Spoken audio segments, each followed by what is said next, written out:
Hello प्यारे बच्चों, आज हम आपके लिए लेके आए हैं एनसीईआरटी पाठ्यक्रम पर आधारित कक्षा 3 की कहानी तारा निगम द्वारा लिखित, जिसका शीर्षक है चांद वाली अम्मा। तो चलिए अपने शुरू करते हैं। बहुत समय पहले की बात है। एक बूढ़ी अम्मा थी, बिल्कुल अकेली। उसका अपना कोई न था। घर का कामकाज उसे खुद ही करना पड़ता। सुबह उठकर कुएं से पानी लाना, खाना बनाना आदि सारे काम खुद ही करती। लेकिन उसके साथ एक परेशानी थी। वह रोज सुबह उठकर जब घर में झाड़ू लगाती तब तक तो सब ठीक रहता। जैसे ही वह आंगन में जाती और झाड़ू लगाने के लिए झुकती, तभी आसमान आकर उसकी कमर से टकराता। अम्मा उसे घूर कर देखती तो वह थोड़ा हट जाता।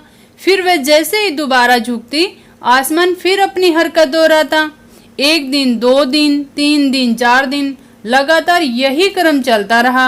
अम्मा झाड़ू लगाए और आसमान उसे तंग करे। फिर क्या हुआ? एक दिन कुएं पर पानी भरने को लेकर अम्मा का किसी से झगड़ा हो गया। अम्मा कुछ गुस्से में थी। वह झाड़ू उठाकर आंगन में गई और जैसे ही झुकी, आसमान ने अपनी आदत के अनुसार उसे फिर छेड़ा। अम्मा ने आओ देखा न ताओ और कसकर एक झाड़ू आसमान को दे मारी। आसमान झट से हट गया, पर वह भी अपनी आदत से मजबूर था। दूसरी बार फिर अम्मा के झुकते ही टक्कर मारने लगा। अम्मा ने फिर पूरी ताकत से उस पर वार किया, लेकिन आसमान को शरारत सूझी। इस बार उसने झाड़ू पकड़ ली। उधर अम्मा भी झाड़ू पकड़े थी। रस्साकशी शुरू हो गई। झाड़ू का ऊपर वाला हिस्सा आसमान पकड़े हुए था तो नीचे वाला अम्मा। दोनों छोड़ने को तैयार नहीं थे। अम्मा चिल्लाई, छोड़ मेरा झाड़ू, मेरे पास एक यही झाड़ू है। लेकिन फिर भी आसमान ने झाड़ू नहीं छोड़ी। बूढ़ी अम्मा कब तक रस्साकशी करती? थक गई। आसमान ने झाड़ू खींचना नहीं छोड़ा। अब वह झाड़ू के साथ ऊपर उठने लगी। उसके साथ साथ झाड़ू पकड़े हुए अम्मा भी ऊपर जाने लगी।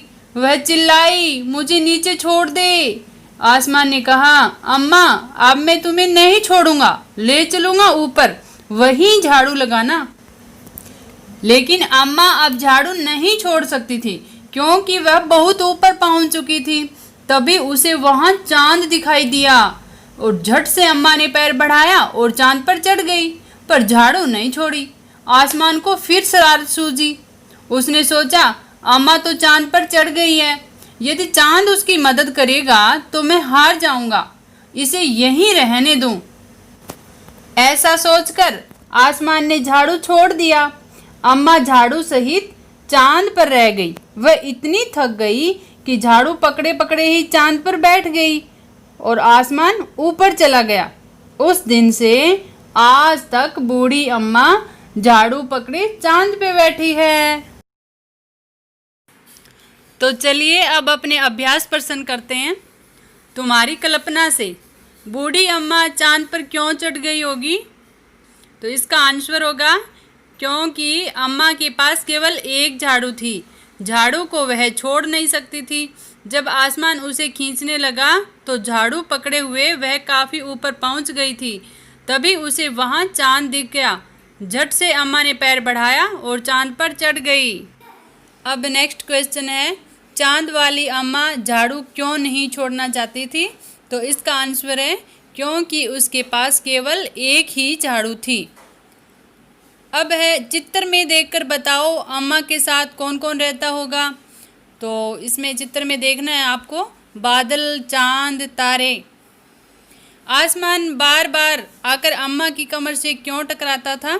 तो इसका आंसर है तंग करने के लिए वह अपनी आदत से मजबूर था। तो अब नेक्स्ट हेडिंग है रूठना मनाना। इसमें है जब बूढ़ी अम्मा उड़ी जा रही थी तो उन्होंने आसमान को हर तरह से मनाने की कोशिश की। उन्होंने क्या क्या कहा होगा? जैसे घबराकर, मुझे नीचे छोड़ दे। गिड़गिड़ाकर कहा अम्मा ने कि मेरे पास एक ही झाड़ू है। और गुस्से से कहा, छोड़ मेरी झाड़ू। और तरकीब सूझने पर क्या किया अम्मा ने? चांद पर चढ़ गई। अब नेक्स्ट पॉइंट है बच्चों अपना घूरना। अम्मा उसे घूर कर देखती तो आसमान थोड़ा हट जाता।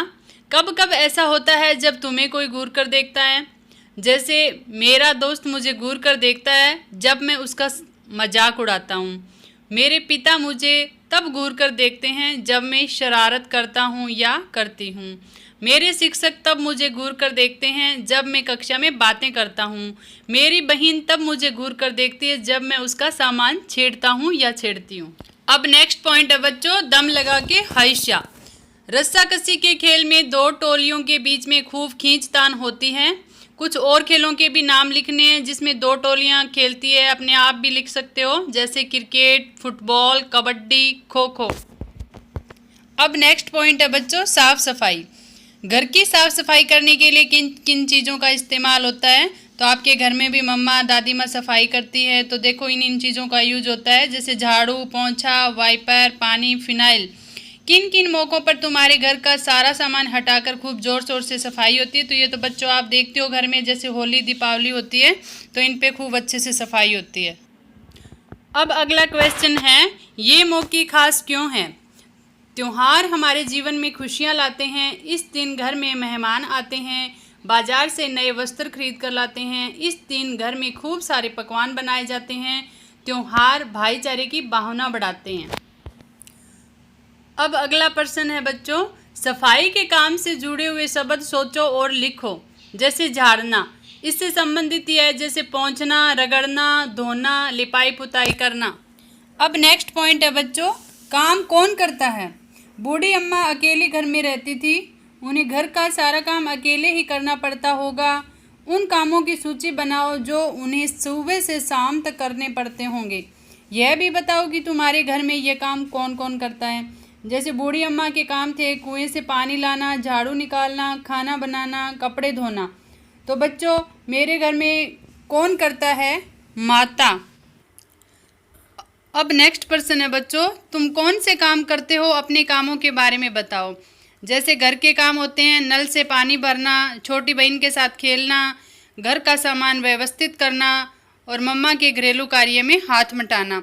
घर से बाहर के काम है जैसे दूध लेकर आना, छोटी बहन को पार्क में घुमाना, पापा के साथ बाजार से सामान लेने जाना, पक्षियों को दाना डालना आदि।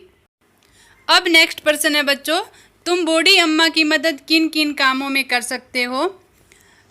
जैसे दूध ला कर देने में, कुएं से पानी मंगवाने में, बाजार से सब्जी ला कर देने में, उनके घर आए मेहमान की सेवा करने में। ये आप अपनी कल्पना के आधार पर लिख सकते हो।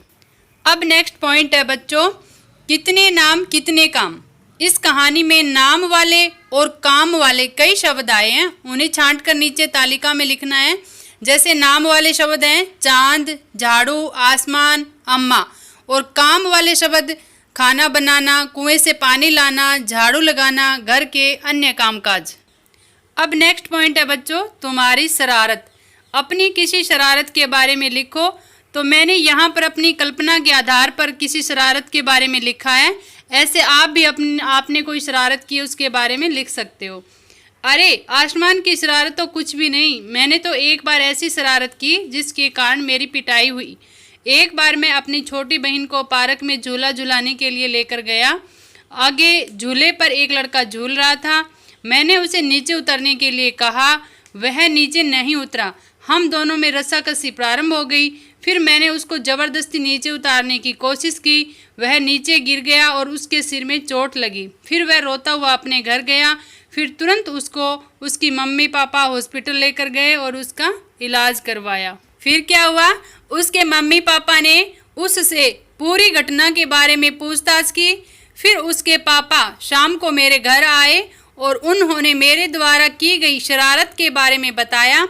पापा ने उनसे माफ़ी मांगी और मुझे खूब डांट पड़ी। उनके जाने के बाद मेरी पिटाई हुई और हमेशा के लिए ऐसा न करने को कहा।